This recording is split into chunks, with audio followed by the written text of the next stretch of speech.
زندگی ہے دستور بندگی ہے۔ اعوذ باللہ من الشیطان الرجیم، بسم اللہ الرحمن الرحیم، الحمد لأہلہ والسلام علی اہلہا۔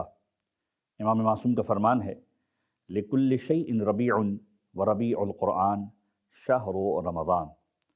ہر چیز کے لیے ایک بہار کا موسم ہوا کرتا ہے، اور قرآن کے لیے موسم بہار ماہ مبارک رمضان ہے۔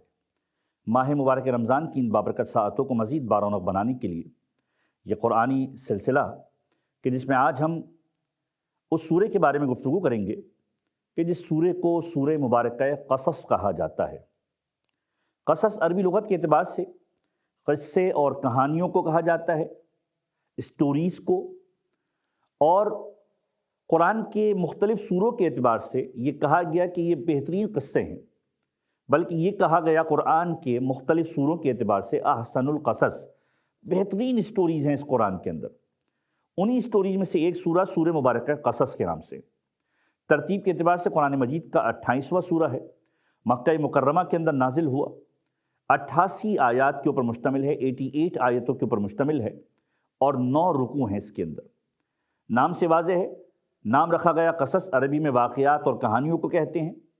اس سورہ کو سورہ موسیٰ اور فرعون بھی کہا جاتا ہے۔ اس کی وجہ یہ ہے کہ اس پورے سورے کے اندر حضرت موسیٰ کی اسٹوری کو پروردگار عالم نے واضح طور پر بیان کیا ہے۔ حضرت موسیٰ کا فرعون سے مکالمہ، حضرت موسیٰ کی پرورش، حضرت موسیٰ کی پیدائش، حضرت موسیٰ کی والدہ کی خوف کی کیفیت، اور پھر حضرت موسیٰ کو بچپنے کے عالم میں صندوق کے حوالے کر کے دریا کے سپرد کر دینا، یہ سارے کے سارے واقعات، اور پھر حضرت موسیٰ کا اپنے علاقے سے نکلنا، مدین پہنچنا، حضرت شعیب سے ملاقات، یہ سارے کے سارے واقعات اس میں ڈسکس کیے گئے۔ ابتدائی طور پر جو سورہ کی باقاعدہ طور پر سٹوری ہے وہ یہ ہے کہ پروردگار عالم حضرت موسیٰ کے حوالے سے بیان کرتا ہے۔ حضرت موسیٰ جب پیدا ہوئے، یہ وہ دور تھا جو فرعون کا دور تھا۔ فرعون بیٹوں کو مار دیا کرتا تھا، بیٹیوں کو زندہ رکھا کرتا تھا۔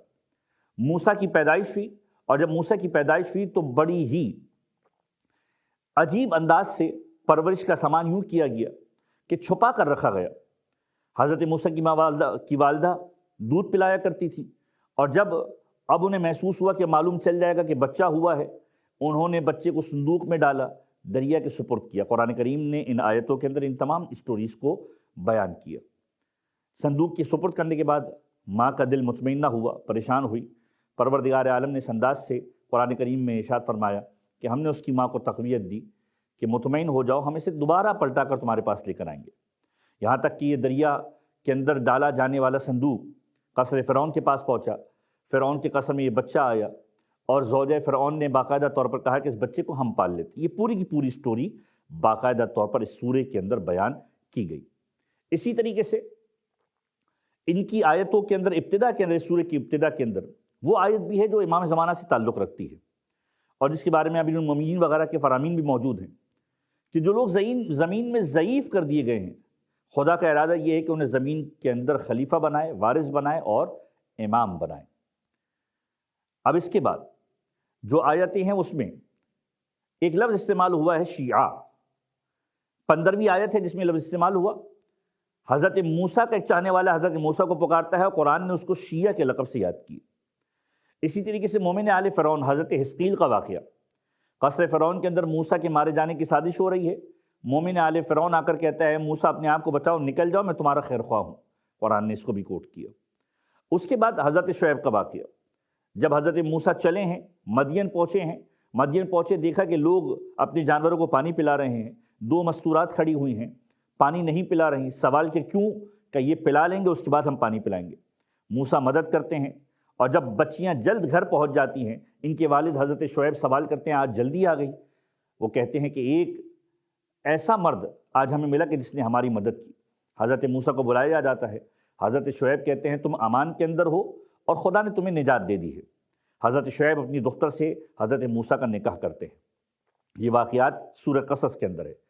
اس کے بعد قارون اور حضرت موسیٰ کی پوری سٹوری اسی سورے کے اندر پروردگار عالم نے بیان فرمائی، اور مختلف آیتوں کے اندر پروردگار عالم نے مومنین کی صفات کو بیان کیا، توحید کے بارے میں بیان کیا۔ اب اس سورے کے بارے میں رسول خدا صلی اللہ علیہ وآلہ وسلم ارشاد فرماتے ہیں، جو شخص اس سورے کو لکھ کر اس کا پانی پیے گا پروردگار عالم اس کے رنج و الم کو دور کر دے گا۔ امام صادق فرماتے ہیں جو شخص شب جمعہ ان سوروں کی تلاوت کرے کہ جن کو تواسین کہا جاتا ہے، تواسین یعنی جو توئیں سین میم سے شروع ہوتے ہیں، فرمایا جس میں سورہ نمل ہے، سورہ شعراء ہے، سورہ قصص ہے، اگر شب جمعہ ان 3 سوروں کی تلاوت کرے تو اس کا شمار اولیاء اللہ میں سے ہوگا، خدا کے اولیاء میں سے ہوگا، اللہ کی پناہ میں امن سے رہے گا اور کبھی بھی ناداری کا شکار نہیں ہوگا۔